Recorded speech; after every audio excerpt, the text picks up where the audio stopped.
The Sneetches by Dr. Seuss. You flip.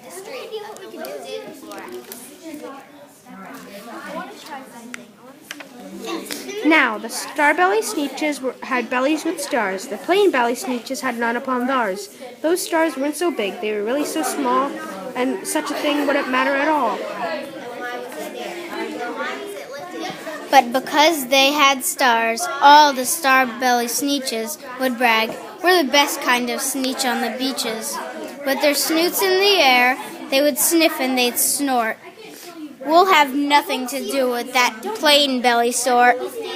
And whenever they met some, when they were out walking, they'd hike right on past them without even talking.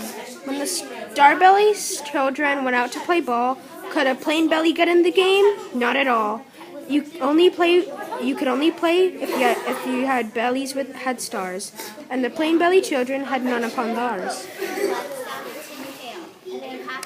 When the star-belly Sneetches had frankfurter roasts, or picnics, or parties, or marshmallow toast, they never invited the plain-belly Sneetches. They left them out cold in the dark of the beaches. They kept them away, never let them come near, and that's how they treated them year after year. The one day, it seems, while the plain-belly Sneetches were moping and doping, alone on the beaches, just sitting there, wishing their bellies had stars, a stranger zipped up in one of the strangest cars. "My friends," he announced in a voice clear and keen, "my name is Sylvester McMonkey McBean, and I've heard of your troubles, and I hear you're unhappy, but I can fix that. I'm the fix-it-up chappie. I've come here to help you. I have what you need, and my prices are low, and I work at great speed, and my work is 100% guaranteed."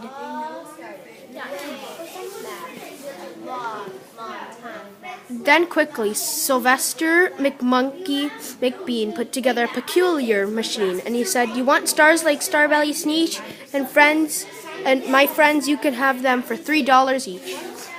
"Just pay me your money and hop right aboard." So they clambered inside, and the big machine roared, and it lonked, and it bonked, and it jerked, and it burped, and it bopped them about. But the thing really worked. When the plain-belly Sneetches popped out, they had stars. They actually did. They had stars upon theirs. Then they yelled at the ones who had stars at the start. We're exactly like you. You can't tell us apart. We're all the same now, you snooty old smarties, and we can go to your frankfurter parties." "Good grief," groaned the ones who had stars at the first. "We're still the best Sneetches, and they are the worst. But now, how in the world will we know?" They all frowned, if which one is what, or the other way around.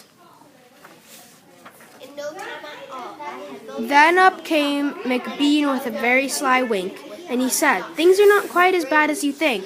So you don't know who's who. That is perfectly true. But come with me, friends. Do you know what I'll do?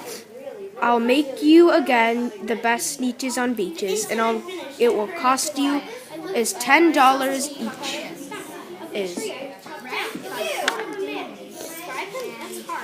"Belly stars are no longer in style," said McBean. "What you need is a trip through my star-off machine. This wondrous contraption will take off your stars, so you won't look like Sneetches who have them upon theirs." And that handy machine, working perfectly precisely, removed all the stars from their tummies quite nicely. Then, with snoots in the air, they paraded and they opened their beaks. They let out a shout. "We know who is who, now there isn't a doubt. The best kind of Sneetches are Sneetches without." Then, of course, those with stars all got frightfully mad. To be wearing a star was now frightfully bad. Then, of course, old Sylvester McMonkey McBean invited them into his star-off machine. Then, of course, from then, as you probably guessed, things got really into a horrible mess.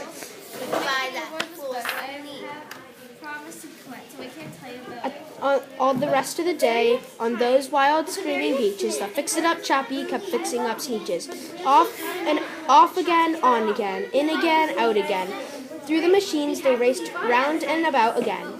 Changing their stars every minute or two, they kept paying money, they kept running through, until neither the plane nor the starbellies knew whether this one was that one, or that one was this one, or which was what one, or what one was who.